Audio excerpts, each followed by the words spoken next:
upang matugunan ang pangangailangan sa aking tahanan.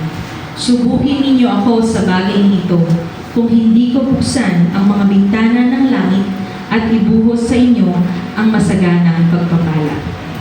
So ito pong verse na ito is one of the most quoted scripture about giving and generosity, particularly within our Christian faith. So when Prophet Malachi po spoke to the Israelites bilang calling mula sa ating Panginoon, bilang pagtugon, para i-encourage po sila na manumbalik sa kanilang obedience and generosity.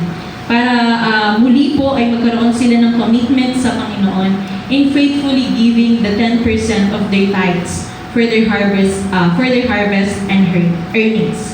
So sa unang verse po ng verse 10, sinasabi na dalhin ninyo ng buong buo ang inyong mga ikasampung bahagi sa tahanan ng Diyos. So dito po, nais kong ipabatid sa ating ng Diyos na magbigay tayo ng naaayon. Ibigay natin ang parte natin para sa ating Panginoon at mula sa ating mga puso.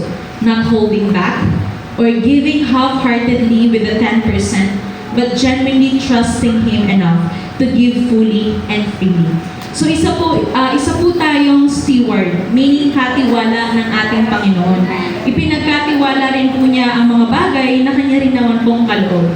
Hindi po ba itong verse na ito ay isang command that we need to give? But God is really good and merciful that He has given us first the things, the resources that we need so that we do have a capability to give it back to Him. Kaya po, huwag po natin sabihin sa Panginoon na, Lord, pag kumikita na po ako ng sobra-sobra, ng malaki, dun pa lamang po ako magpakaloob sa inyo. Kung tayo po ay pinagkatiwalaan ng Diyos sa mga maliliit na bagay na meron tayo at hindi natin yun maibibigay sa Kanya. Kung ngayon po, example, meron kang 10 pesos, you can give the 1 peso for the Lord. 1,000 pesos is yung 10% niya is 100. 20,000, 2,000 for the Lord. Paano po yung 1,000,000 nakaloob ng Panginoon na 100,000? May ibibigay po ba natin yun kung sa maliliit na bagay ay hindi natin na ipagkakaloob sa ating Panginoon? So, tanungin po natin ang ating sarili. Konsulta natin ito sa ating Panginoon kung saan po ba natin mostly na ibibigay ang ating mga resources. Baka po iba yung storehouse natin. Iba po yung pinaglalaanan natin ng mga pagpapala, kaya hindi po tayo nakakapagkaloob ng buo para sa ating Diyos. Baka hindi po sa tahanan ng Diyos ang ating focus. So pangalawa po, sabi, pag binigay mo upang matugunan ang pangangailangan ng aking tahanan. Ibig sabihin po na ang pagbibigay is not just simply about finances, but it is about God's provisions, particularly on His temple.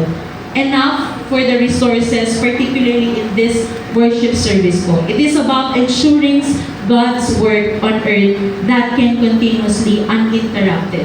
Kung wala po tayong maibigay, maaari po tayong focus in giving sa ating mga talents, sa ating ability, sa mga services and time for the Lord. Bakit po? Sabi niya, may challenge po dito. Sabi niya, subukin ninyo ako sa bagay na ito kung hindi ko buksan ang mga bintana ng langit at ibuhos sa inyo ang masaganang pagpapala. So God is inviting us po to test His goodness and faithfulness. By how? By taking a step on faith in our own selves. Isa po ito sa konting pagkakataon sa salita ng Diyos na i-encourage niya tayo na subukan ang ating Panginoon.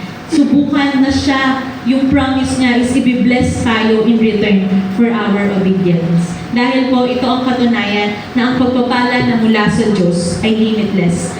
Na nagsisimbolo po ng sinabi niya, bubuksan ko ang bintana ng langit. Dahil ibubuhos po niya ang pagpapala ng masagana, higit pa ang binibigay ng Diyos kaysa sa ating hinihingi. So, let us all commit in obeying His commands. It is a response also because God loves a cheerful giver. So sa ating pagtatapos, in Malachi 3:10, it is not just about financial giving. It is about our obedience, our faith, our trust, and also our relationship with the God that we serve.